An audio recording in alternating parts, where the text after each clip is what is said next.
Japanese beef curry. Introduced to Japan via the British, this curry is wholesome and mildly spiced.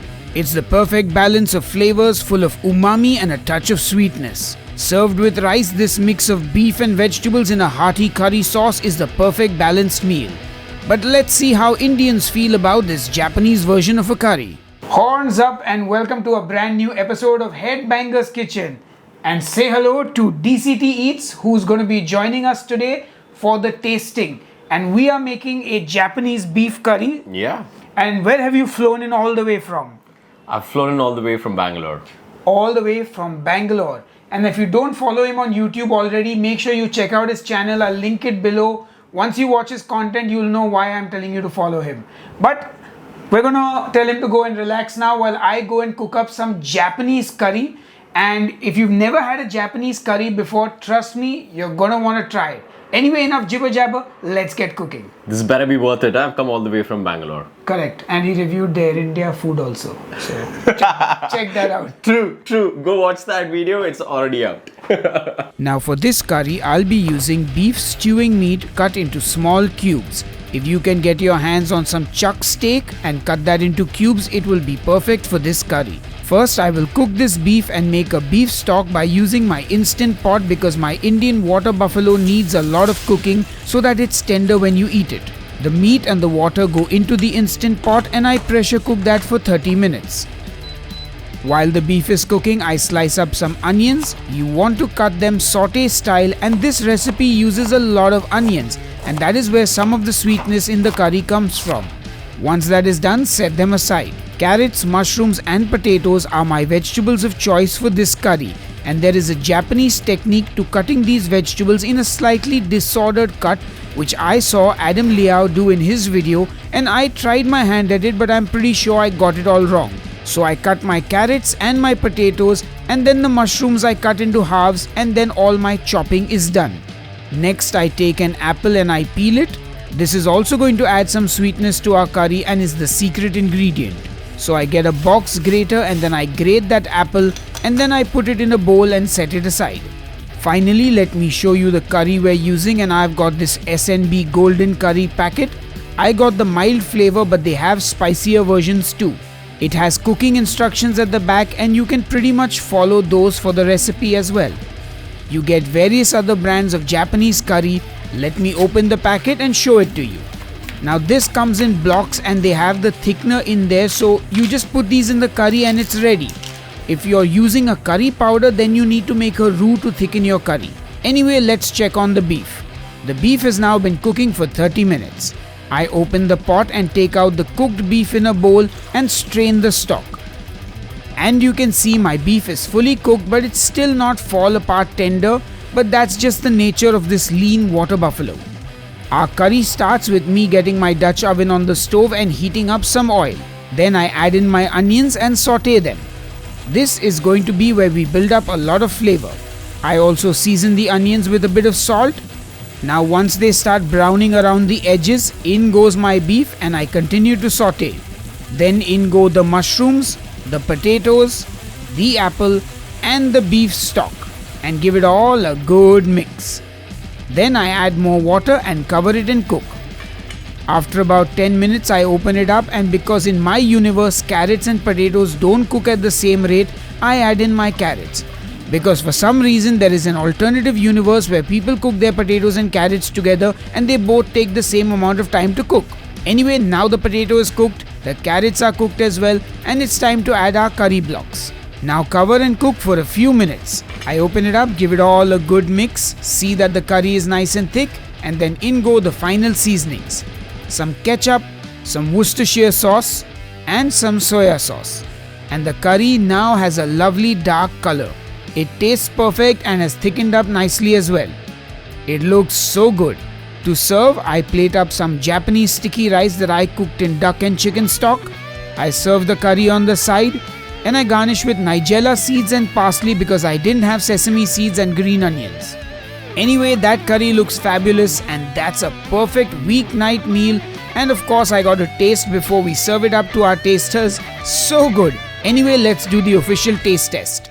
Hi, I'm Nathan. I am a senior analyst at PwC in the actuarial team. Hi, my name is Prathamesh. I play for a punk rock band in Mumbai and I work in production as well.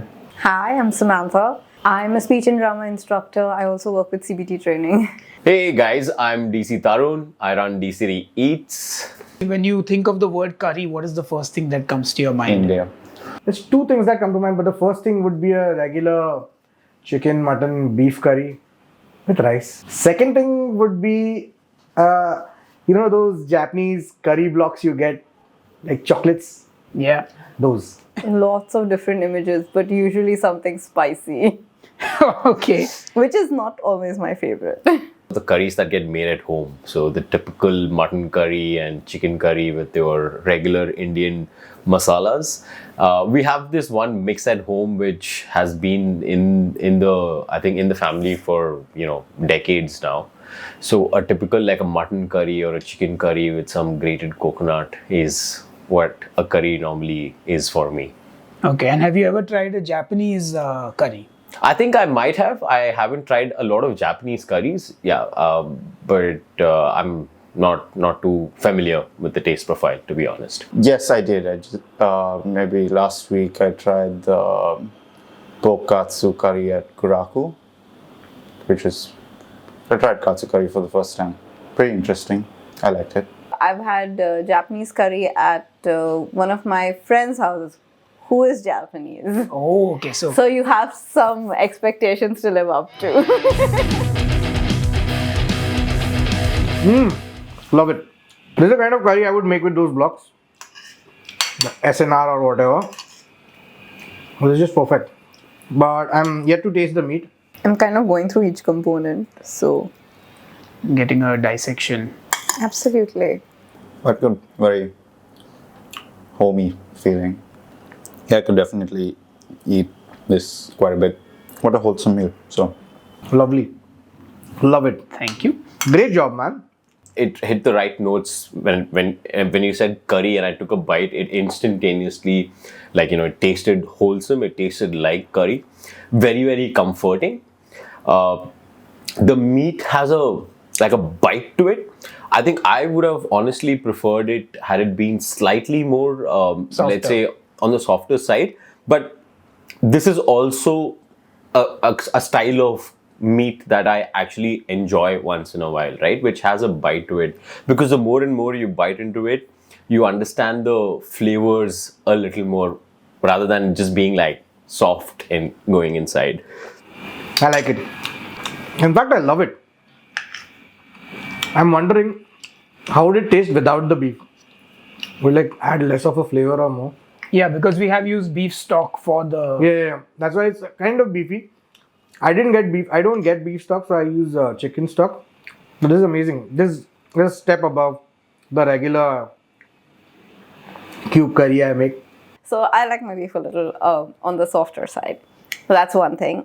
And otherwise I think the curry is good. It's a bit on the sweet side. So if you don't like your curry sweet, I think you'll kind of, it won't be your favorite thing, but it's very flavorful. So that's nice. And I like that the carrots are have some integrity to put it mildly, because carrots are either too hard most of the time whenever they put into a gravy, or they're too mushy and they're disintegrating. So it's good they have some integrity out here. I'm good with it. I think it's a really good meal. It'll be great on like a cold night, if it's raining, whatever. I think it's a very comforting kind of meal. So I like it. And it's not spicy, so I like it. So, as a kid growing up, I would ask mom to make soup sadam. Sadam means rice in Tamil, and it basically is soup rice. And what mom would normally do is make a chicken stock. She would throw in a little bit of vegetables, and then that would get served with a few pieces of chicken just with rice. This tastes very, very close to, that. I used to enjoy it so much that now when it comes to my healthy eating, I skip the rice, but I just make the stock with a lot of vegetables and eat it whenever I'm trying to eat healthy. But the rice tastes very close to, the soup the soup rice that Soup rice. I that's what I call it at home. But yeah, overall fun. This was fun food, and yeah, I think a little more of beef and some veggies would be nice. Yeah, I think I like the mild one more. I've had the hot one and the mild one, but the mild one goes amazingly with this. This is better, definitely better. I'm kind of bummed that this serving is so small. I would love to eat more. We'll give you a whole bowl full. What would you rate this on a scale of 1 to 10? A solid 8. Probably if there was a little more spice, would have gone up a little more. But yeah, quite happy with them. A good 7. I'm taking out a point for the meat, but otherwise I think if the meat was a little bit softer, because I also feel like it affects how much curry it absorbs. So if it's more integrated, then Should have got shanks instead. should have Should have got shanks. next time. Next time. And I also think since this is a packet thing, right? I think you could swap out your protein for something else. I think you can easily swap the protein. I think mutton would also probably work really well with this. I would rate this a solid 8.5. I love it. This is soul food for me. Also the sticky rice, yum. This would definitely get an 8.2. Awesome. Thank you. Alright folks, it's time to taste the Japanese beef curry and I'm salivating already. I can't wait to tuck in, so let's go. Oh, that's good. Oh, now the potato. The curry is beautifully flavored. It's very mild. It's got that beautiful hint of sweetness from the apple and the ketchup and the Worcestershire sauce, and that saltiness from the soy sauce and of course the salt. Honestly folks, that's a banging curry. I hope you're going to try and make this at home. Let me know how it turns out and I will see you on the next episode of Headbangers Kitchen. Until then, cheers and keep cooking. And a big thank you to all my supporters on Patreon and here on the YouTube channel memberships. If you'd like to join the Headbangers Kitchen Club, the links are in the video description box just below this video. Anyway, see you soon.